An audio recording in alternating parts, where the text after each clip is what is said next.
Yo, yo, yo. I already know what it is. I really appreciate y'all for tuning in. Um, like I told y'all, man, I just had some shit on my brain. I really wanted to discuss. More than anything, I just want y'all to just think about what I'm about to say. All of America. Think about what I'm about to say, and especially for those that are in school, for those that are now in college currently enrolled, for those that are thinking about going back, for those that have careers and already have degrees and things of this nature, to professors and the so-called scientists or whatever, just the whole collegiate structure and the whole system as a whole. First off, because I'm thinking about going back to school, but it's really bugging me, to know that this whole thing is like the new credit card scheme. Like, college is really the new credit card scheme. The average college student graduates with $30,000 worth of debt. You know what I'm saying? Now it's totally backwards, because education is supposed to be the number one engine. It's like man's natural divine right to be educated to the fullest potential and taught, because any man can be taught out of his situation. This whole job situation, jobs can be beat with education. That's supposed to be the formula.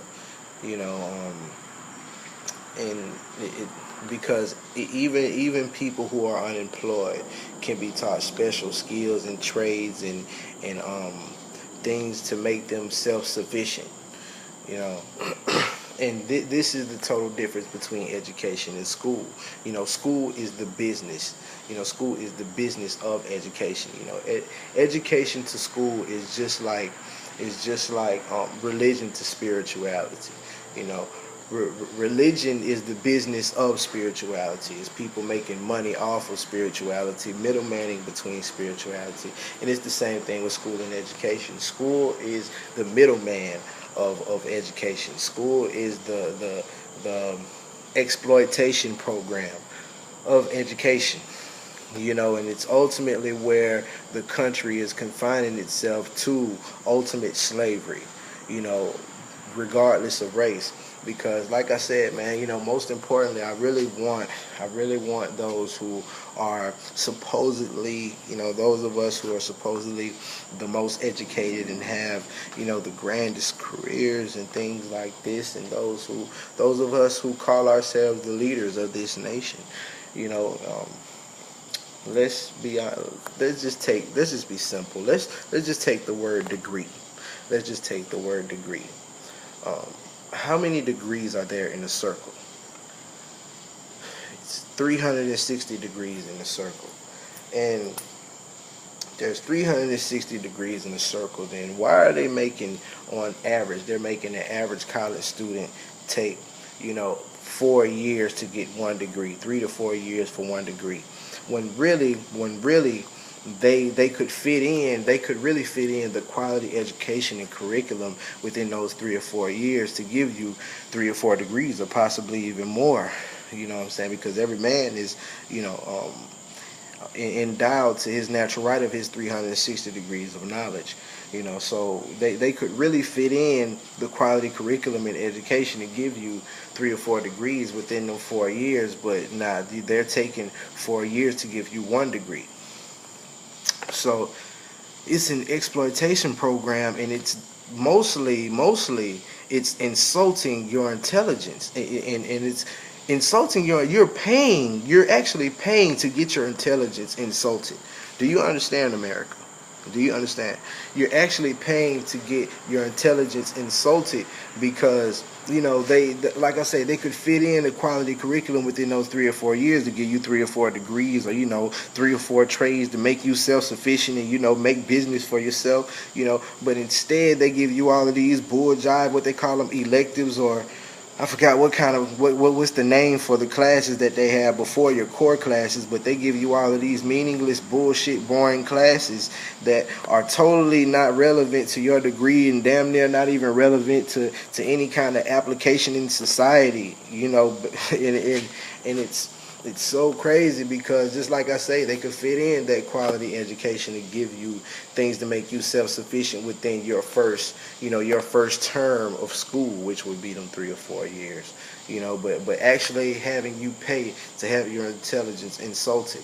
And the most important thing is people to understand that this is for the sake of saving jobs.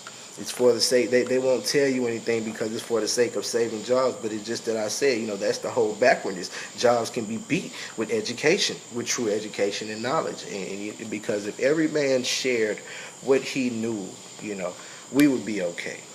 We would be okay, And that's just something that I really wanted y'all to consider, the reformation of education that must that must be undertaken. It must, make way, And the next thing I wanted to talk about is America as a whole, the so-called America, because I'm a child of the Most High. I'm a child of the Most High. And, we all are children of the Most High. I don't say white or black. I didn't make, I ain't going to say I don't say white or black because, Merriam and Webster has confined me to this language where I have to understand all these things.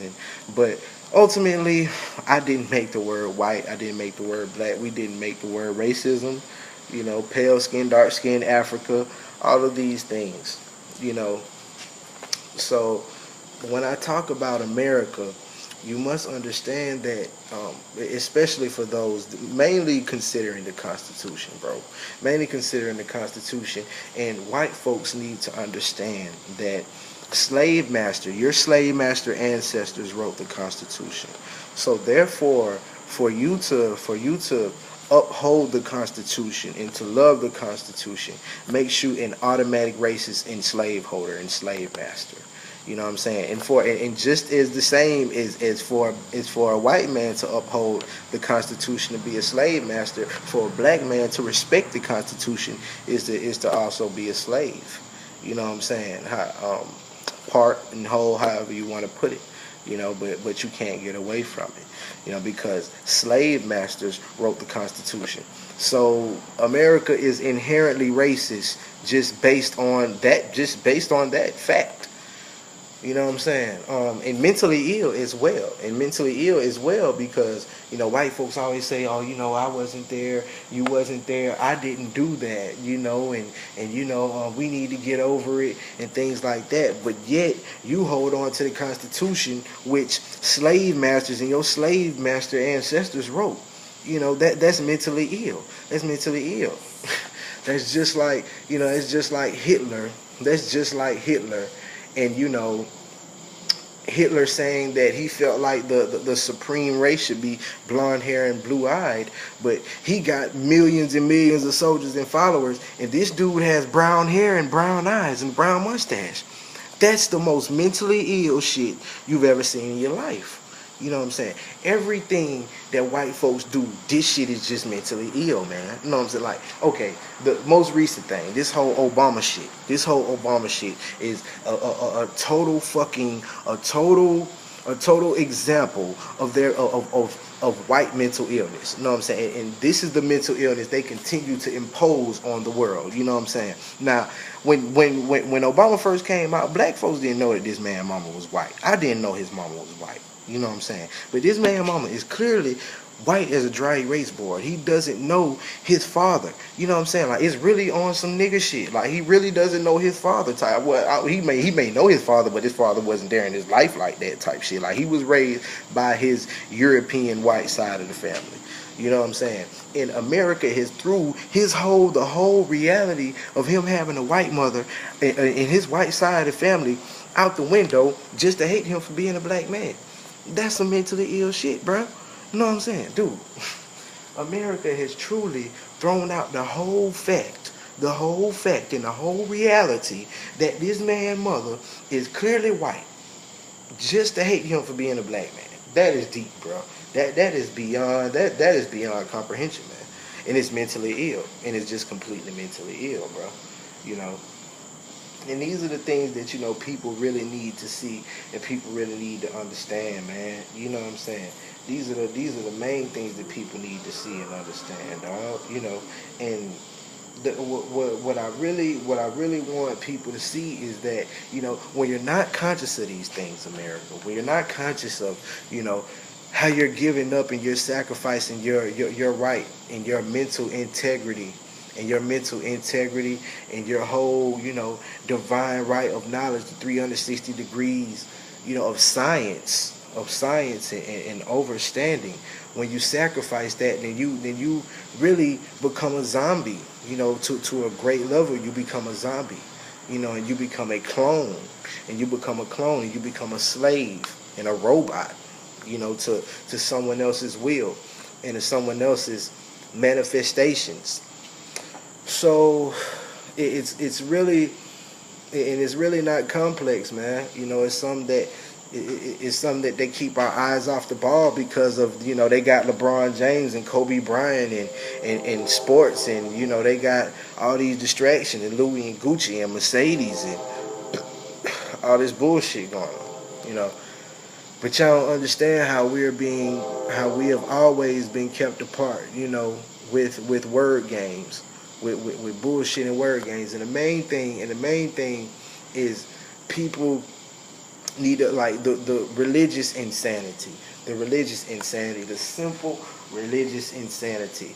The simple fact that Christians and folk that believe in Christ say that, a man died for them and saved the world. You know what I'm saying? A man died for them and saved the world. But yet they look at Muslims crazy because they're willing to die for what they believe in. That is an instant mental illness right there. Once again. Also, when you look at the relationship between Christ and Elijah, the relationship between Christ and John the Baptist, that's the total relationship between Christians and Muslims. Black people in America are the only ones to experience the Elijah. You know what I'm saying? Elijah was the only one to really slap this government in the face and really reform and show true love to the black people and to African people across the world. And the main thing is, he was responsible for the great Malcolm X, Dr. Khalid Muhammad, the Honorable Minister Louis Farrakhan and dropped some Jews, and Leo Muhammad, plenty brothers and sisters, but the force of Islam in America and the black community has truly taken us to another level and kept us and preserved us as well. So people really need to understand that, man. People really need to understand that, and the greatest fact of the Muslims is they always show love to Christ. They always bear witness to Christ. That's the realest thing. Well, I don't know about the ones in the Middle East because that's not the real original Islam. The real original Islam rose with the Moorish Science Temple and Noble Drew Ali and like I say the Honorable Elijah Muhammad and things of that and things from there. So that whole relationship, man, and how they still bear witness to Christ. They still bear witness to Christ, man. So that's the whole love right there, and that's the whole connection right there. But we totally miss it because we ignorant and we don't know that, and we don't know history. You know what I'm saying? We always hear them say history is his story. The word history means his story. Well, and they don't never finish that off for you. Yeah, it means his story, but mainly because you don't worry about the body. If you're really gonna kill somebody, you don't worry about the body. As a matter of fact, you need the body to be in perfect shape because you still need these strong bucks to work for you. You still need these slaves to work for you. So you keep the body intact, But that's what it is, man. Yeah. Woo.